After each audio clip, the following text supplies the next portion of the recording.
दोस्तों, हमारे मन में कभी कभी बहुत सारी उलझनें चलती रहती हैं। हमें समझ ही नहीं आता कि हम क्या करें, कैसे इन उलझनों को, इन दुखों को अपने जीवन से दूर करें। हम नहीं चाहते कि यह हमारे आसपास भी रहें। हम सब एक खुशी भरा जीवन चाहते हैं, पर ये उलझनें हमें इतना उलझा कर रखती हैं कि हम इन उलझनों में उलझे रह जाते हैं। हमारे जीवन में क्या क्या चलता है, दुख क्यों है, हमें खुद को भी पता नहीं रहता। हम तो बस दुख दुख करते रहते हैं। ये समझ ही नहीं पाते कि आखिर हमें दुख क्यों है, किस बात का है, हम दुखी ही क्यों हैं। आज आपके हर सवाल का जवाब मिलेगा। बस आप इस कहानी को ध्यान से सुनना और आखिर तक देखना, तभी आपको सारे सवालों के जवाब मिल जाएंगे। एक बार की बात है, महात्मा गौतम बुद्ध अपने आश्रम में अपने सभी शिष्यों को उपदेश दे रहे थे कि तभी वहां पर एक व्यापारी आता है। वो रोते हुए बुद्ध से कहता है कि हे महाराज, मेरे साथ ऐसा क्यों हुआ। बुद्ध पूछते हैं कि क्या बात है, तुम मुझे बताओ। तब वो व्यापारी कहता है कि मेरे घर पर कई वर्षों के बाद मेरी एक संतान का जन्म हुआ। कितनी तपस्या और प्रार्थना के बाद जाकर ये दिन मेरे जीवन में आया था। मैं कितना खुश था कि तभी मेरी खुशियों का कोई नजर लग गई। कुछ वर्ष बाद ही मेरा पुत्र मुझे छोड़कर चला गया। आखिर मेरे साथ ऐसा क्यों हुआ। अब आप ही मुझे बताइए, मैं अपने पुत्र को कैसे भूलूं। इतना कहकर वो व्यापारी जोर जोर से रोने लगा और गौतम बुद्ध के शरणों में गिर गया। फिर बुद्ध उसे उठाते हैं और कहते हैं कि खुद को संभालो। इस तरह दुखी होकर या हिम्मत खोकर कुछ भी प्राप्त नहीं होगा। ये लगाव ही ऐसा है, यदि किसी को हो जाए तो उसे केवल दुख के सिवाय कुछ नहीं देता। बुद्ध की बातें सुनकर वो व्यापारी कहता है कि किसने कहा बुद्ध की लगाव दुख का कारण होता है। मैं आपकी इस बात से बिल्कुल भी सहमत नहीं हूं। व्यापारी बुद्ध से कहता है कि आप मुझे ये कहना चाहते हो कि मैं अपने बेटे से लगाव रखकर स्वयं के लिए दुख को आमंत्रित किया है। तब बुद्ध कहते हैं कि मैं तो बस यह कह रहा था कि किसी से अधिक प्रेम और लगाव व्यक्ति को दुख ही देता है। व्यापारी कहते हैं कि मैं आपकी बात से सहमत नहीं हूं। प्रेम और लगाव तो व्यक्ति को प्रशंसा और सुख की अनुभूति देता है। आप गलत बोल रहे हो। व्यापारी भरी सभा में बुद्ध का अपमान करने लगता है और कहता है कि देखो, आप सभी देखो, इन्हें कितना मानते हो, आप इनकी बातों पर कितना विश्वास करते हो, और यह हम सबको किस तरह से गलत उपदेश दे रहे हैं। हम यदि इनके कहे अनुसार सुनते रहेंगे और करते रहेंगे तो हम अपने परिवार से ही दूर हो जाएंगे। व्यापारी की बात का कोई भी उत्तर नहीं देते और मौन हो जाते हैं। व्यापारी बुद्ध से कहता है कि मैं तो आपके पास ये सोचकर आया था कि आखिर आप मेरी पीड़ा को कुछ तो कम करोगे, लेकिन आप तो मेरे ही पुत्र को मेरी पीड़ा का कारण बता रहे हो। मुझे आपसे ये उम्मीद नहीं थी। बुद्ध, आपका नाम तो बहुत दूर दूर तक फैला हुआ है और मैं सोच कर ही यहां आया था कि आप मेरे दुखों को समझो और मेरे दुख को दूर करो। बुद्ध ये सब सुनकर भी मौन रहते हैं और वो व्यापारी को कुछ भी नहीं कहते। जब व्यापारी चुप हो जाता है तब बुद्ध कहते हैं, देखो, अभी तुम दुखी हो, मेरी बात नहीं समझ पाओगे। फिर व्यापारी कहता है कि अब समझने या समझाने के लिए बचा ही क्या। अब मुझे आपसे कुछ भी नहीं समझना और ना ही कुछ सुनना है। इतना कहकर वो व्यापारी क्रोध में आकर वहां से चला जाता है। तो व्यापारी अपने घर पर पहुंचता है तो उससे उस वक्त बहुत क्रोध में रहता है। वो अपने कमरे में चला जाता है। व्यापारी की पत्नी शुरू से ही बुद्ध से बहुत प्रभावित थी और उनकी शिष्य भी थी। वह शादी से पहले बुद्ध के उपदेश सुना करती थी, उनकी सभाओं में जाया करती थी इसीलिए वो अच्छी तरीके से बुद्ध के कई हर शब्द का मतलब समझती थी। अपनी पत्नी को देखकर ही व्यापारी भी बुद्ध के शरण में गया था। व्यापारी को इस तरह क्रोधित देखकर व्यापारी की पत्नी व्यापारी के पास जाती है और उनसे पूछती है कि क्या बात है, आप इतने क्रोध में क्यों हो। तब व्यापारी अपनी पत्नी से कहता है कि तुम बुद्ध से बहुत प्रभावित होना, उनकी शिष्य होना। देखो, आज तुम्हारे ही बुद्ध ने हमारे ही पुत्र को हमारे ही दुख का कारण बता दिया है। वो कुछ नहीं जानता, वो ढोंगी है, वो लोगों को केवल गलत उपदेश दे रहा है। व्यापारी की ये बात सुनकर उसकी पत्नी कहती है कि ऐसा क्या हुआ जो बुद्ध ने ऐसा कहा। तब व्यापारी ने कहा कि मैं आज बुद्ध के पास यही सोच कर गया था कि बुद्ध से मिलकर मेरा दुख कम होगा, लेकिन वो तो मुझसे कहते हैं कि लगाव तो दुख का कारण है। अब तुम ही मुझे बताओ कि इसका अर्थ क्या है। क्या मेरे पुत्र से मेरा लगाव गलत था? व्यापारी की पत्नी समझ जाती है कि बुद्ध ने व्यापारी से क्या कहा है, लेकिन व्यापारी ने बुद्ध की कई बात का विपरीत में ही मतलब समझ लिया। तब वो व्यापारी को समझाती है कि व्यापारी से कहती हैं कि अच्छा, तो आप मुझे ये बताओ कि आप मुझसे कितना प्रेम करते हो। व्यापारी कहता है कि मैं तुमसे बहुत ज्यादा प्रेम करता हूं, ये कि तुम ही हो। अब मेरे पास तुम्हारे अलावा कुछ भी नहीं है। अब तो मेरी खुशी की वजह ही तुम हो। व्यापारी की पत्नी कहती है कि अगर अभी मुझे कुछ हो जाए तो आपको कितनी तकलीफ होगी। तब व्यापारी कहता है कि मैं तुम्हें बता तो नहीं सकता, पुत्र को खोने के बाद बस एक तुम ही हो। अब व्यापारी की पत्नी कहती है तो ये आपका प्रेम, मेरे प्रति लगाव और प्रेम आपके दुख का कारण नहीं है। यदि मैं कल आपके साथ नहीं रहूं तो क्या आपको दुख नहीं होगा? तब व्यापारी कहता है कि अवश्य ही मुझे दुख होगा। तब व्यापारी की पत्नी कहती है कि यही तो बुद्ध आपको समझाना चाहते थे कि किसी से भी अधिक लगाव और प्रेम आपको दुख देता है। आज हमारे पुत्र से हमारा अधिक लगाव ही था जो हमें उसे भूलने नहीं दे रहा है। अपनी पत्नी की बात सुनकर व्यापारी को सारी बात साफ साफ और स्पष्ट समझ आ गई थी। पत्नी कहती है कि बुद्ध भी आपको यही समझाना चाह रहे थे और कुछ नहीं। अब व्यापारी को अपनी गलती का एहसास हो जाता है और वो अगले दिन वापस बुद्ध के आश्रम में उनके पास जाता है और उनके पास जाकर पूरी सभा के सामने जिस तरह उसने बुद्ध का अपमान किया था उसी प्रकार उसने क्षमा मांगता है और बुद्ध से कहता है कि हे बुद्ध, आप सही थे, मैंने ही आपको समझने में गलती कर बैठा, मुझे क्षमा कर दो। बुद्ध कहते हैं कि किसी से भी इतना लगाव नहीं रखना चाहिए कि वो आपको जीवन जीना ही भुला दे। आपका सभी कर्तव्य के साथ एक कर्तव्य खुद के प्रति भी है कि आपको खुद के बारे में भी सोचना है। हमें लगाव होना चाहिए, लेकिन उतना ही कि आपके लिए कोई मुश्किल ना हो। व्यापारी बुद्ध की बात समझ जाता है और उनका आशीर्वाद लेकर लौट जाता है। दोस्तों, जीवन में कभी कभी किसी भी वस्तु को या किसी से भी हद से ज्यादा लगाव नहीं लगाना चाहिए, क्योंकि किसी से भी हद से ज्यादा लगाव करना, प्रेम करना आपके लिए मुश्किल खड़ी कर सकता है। तब आप एक समय आने पर उस स्थिति में आ जाते हो कि आप खुद के जीवन से ही ऊब जाते हो और जीवन जीने की इच्छा को त्याग देते हो। आपको ऐसे लगने लगता है कि अब वह नहीं है, तो अब जीने का क्या मतलब।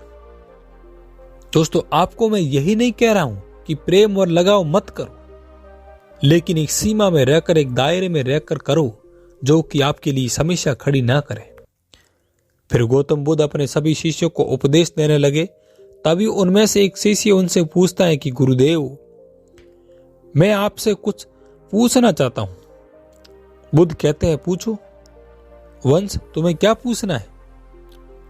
तब वह शिष्य बुद्ध से कहता है कि गुरुदेव, व्यक्ति स्वयं के भीतर हो रही उथल पुथल और अशांति को दूर कैसे कम कर सकता है? शांति का अनुभव कैसे कर सकता है?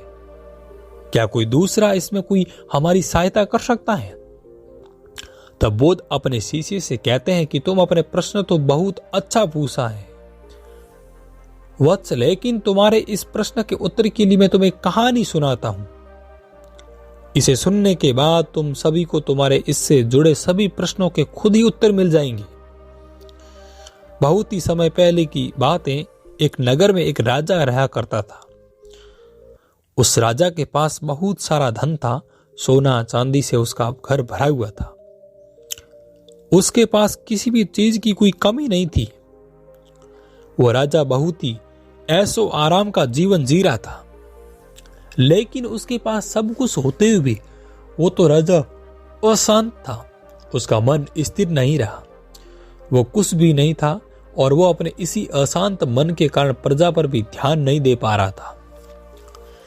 धीरे धीरे समय निकलता गया। राजा का मन अशांत ही रहने लगा। वो न जाने कौन कौन से विचारों में खोया रहता था। वो सभा में भी ध्यान नहीं देते थे। एक समय आने पर पूरे नगर में यह बात फैल गई कि राजा का ध्यान राज दरबार में है या नहीं। वो तो अपनी अलग ही दुनिया में खोया हुआ है। जब ये बात राजा के मंत्री को पता लगी, तब उसने राजा को बहुत समझाया कि वो अपनी सत्ता पर ध्यान दे, वरना सब लोग उसके विरुद्ध हो जाएंगे।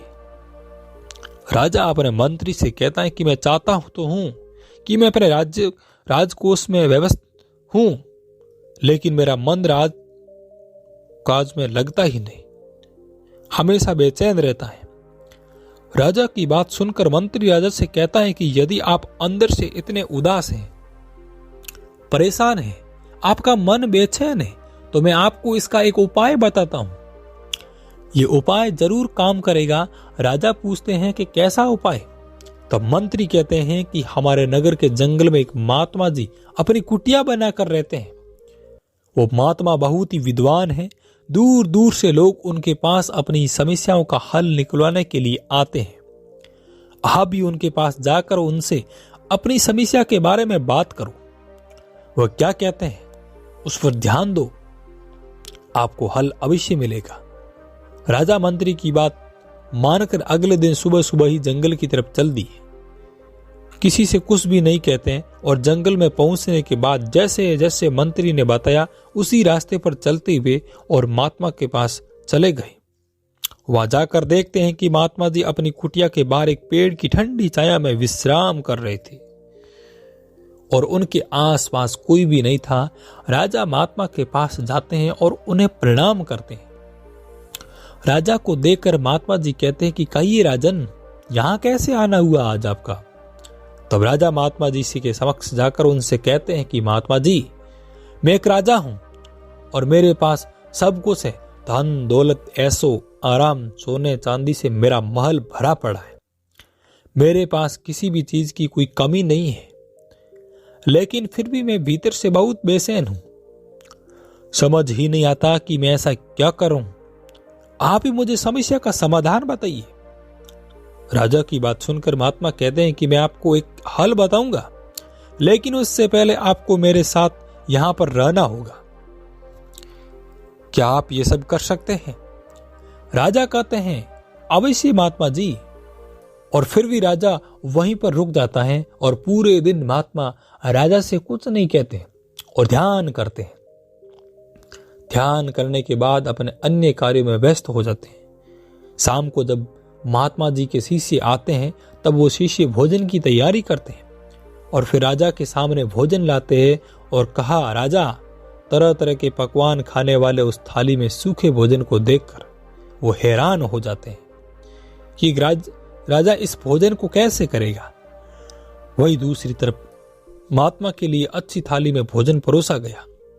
वो भोजन सूखा भी नहीं था। ये सब देखकर राजा को अच्छा नहीं लगता, पर वो कुछ भी नहीं कहता। वो थोड़ा सा भोजन खाकर बाकी भोजन को छोड़ देता है। अगले दिन सुबह सुबह ही राजा टहल रहा था, तभी वह देखता है कि सभी शिष्य और महात्मा अपने कार्यों में व्यस्त हैं।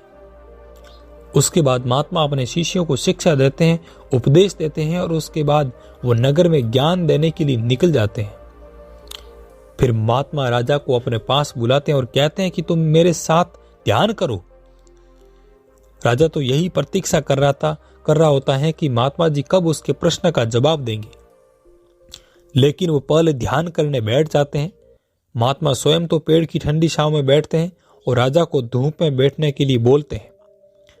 राजा थोड़ी देर धूप में बैठता है कि उसकी हालत खराब हो जाती है और वो क्रोध में आ जाता है, और फिर वह राजा क्रोध में आकर महात्मा से कहता है कि आप अपना ध्यान करें, मुझे अपने राज्य लौट जाना चाहिए। फिर महात्मा भगवान बुद्ध कहते हैं कि आप क्यों जा रहे हो? तब राजा महात्मा जी से कहते हैं कि यहां रुककर मुझे कुछ भी प्राप्त नहीं होगा। तो फिर यहां रुककर मुझे क्या करना है? मैं तो आपके पास अपनी समस्या के समाधान के लिए आया था, लेकिन यहां पर तो मुझे कुछ भी प्राप्त नहीं हुआ, बल्कि मुझे ये तो और दुख मिल गए। मुझे भूखे पेट सोना पड़ा, इस धूप में तपना पड़ा। इससे अच्छा तो यही होता कि मैं यहाँ आता ही नहीं। राजा की बात सुनकर महात्मा जी मुस्कुराते हैं और ये देखकर राजा को और भी ज्यादा क्रोध आ जाता है, और राजा महात्मा जी से कहते हैं कि आपकी इस मुस्कुराहट के पीछे का कारण क्या है? आपको मेरी समस्या पर खुशी हो रही है, आपको कैसे महात्मा है आप? तब महात्मा जी राजा से कहते हैं कि आपकी बातें सुनकर ही मेरे चेहरे पर मुस्कान आ गई। आप कह रहे हैं कि आपका यहां आना व्यर्थ हो गया। आपको ये लग रहा है कि कल आप भूखे पेट सोए, आज धूप में बैठ गए, लेकिन इन सब से क्या आपने कुछ समझने का प्रयास किया कि मैं आपको क्या समझाना चाहता हूं? तभी राजा कहते हैं कि क्या समझ में आएगा, मुझे तो कुछ भी समझ नहीं आया कि आपने ऐसा क्या किया। तब महात्मा जी कहते हैं कि ये सब करने के पीछे का कारण यही था कि मैं आपको ये समझाना चाहता था कि जिस प्रकार मेरी ठंडी छांव में बैठने से तुम्हारे हिस्से की धूप कम नहीं होगी, जिस प्रकार मेरा अच्छा भोजन करने से तुम्हारा पेट नहीं भर सकता, आपको संतुष्टि नहीं दे सकता, उसी प्रकार मेरे कुछ कहने या बताने से कुछ भी नहीं होगा। यदि आपके अंदर अशांति है, बेचैनी है, आप परेशान हो, तो आपको उसे अपने आप ही दूर करना होगा। वो आप खुद ही दूर कर सकते हैं। आप अंदर से अशांत क्यों हैं, बेचैन क्यों हैं? इन सभी बातों का कारण आप स्वयं ही समझ सकते हैं और स्वयं ही जान सकते हैं। अपने भीतर देखो कि ऐसा क्या हो रहा है, तब आप दूसरे से बेहतर खुद को जान पाओगे और समझ पाओगे, और तभी आपकी सारी समस्याएं दूर होगी। तुम एक बार प्रयास करो खुद को अंदर से जानने का, देखने का। महात्मा जी ये बात सुनकर राजा को एहसास होता है कि उसे खुद से ही समझना होगा, तभी वह सत्य जान पाएगा और अंदर की इस उलझन को दूर कर पाएगा। दूसरे के भरोसे कुछ भी नहीं हो सकता। हमें हमेशा इस बात का ध्यान रखना चाहिए कि आज तुम जो कुछ भी हो, तुम्हारे पास जो कुछ भी है, वो सब तुम्हारी मेहनत का फल है। उसी तरह तुम साधना के द्वारा ही अपने भीतर शांति ला सकते हो। तब तुम्हें किसी भी की आवश्यकता नहीं होगी। तुम खुद ही अपनी मेहनत और साधना से शांति प्राप्त कर लोगे। महात्मा जी की ये बात सुनकर राजा को सब कुछ समझ में आ जाता है, और फिर भी महात्मा जी अपने किए हुए व्यवहार के लिए राजा से क्षमा मांगते, और फिर वह राजा वापस अपने महल लौट जाता। और फिर महात्मा जी अपने सभी शिष्यों से कहते हैं कि अब तुम्हें तुम्हारे सभी प्रश्नों के उत्तर मिल गए होंगे। फिर महात्मा जी कहते हैं कि मनुष्य खुद अपने आप को अच्छे से समझ सकता है, अपने आप को जान सकता है कि आखिर उसके अंदर क्या चल रहा है, किस वजह से वह अशांत है। मनुष्य जब अपने भीतर की अशांति को हटाकर भीतर की शांति को खोज लेता है, तो वह अलग ही खुशी को महसूस करेगा। दोस्तों, ये कहानी आपको कैसी लगी? वीडियो अच्छी लगी है तो वीडियो को लाइक कर दीजिए और अपने दोस्तों के साथ में, अपने फैमिली के सदस्य के साथ में शेयर कर दीजिए। और ऐसे ही हमारा सपोर्ट करने के लिए चैनल पे फर्स्ट बार हैं तो चैनल को सब्सक्राइब और घंटी वाले निशान को दबा दीजिए, ताकि हम YouTube पर कोई भी वीडियो अपलोड करें तो सबसे पहले उसका नोटिफिकेशन आप तक सबसे पहले पहुंचे। और मिलते हैं ऐसी अगली कहानी में, तब तक बने रहिए। जय भारत, जय हिंद।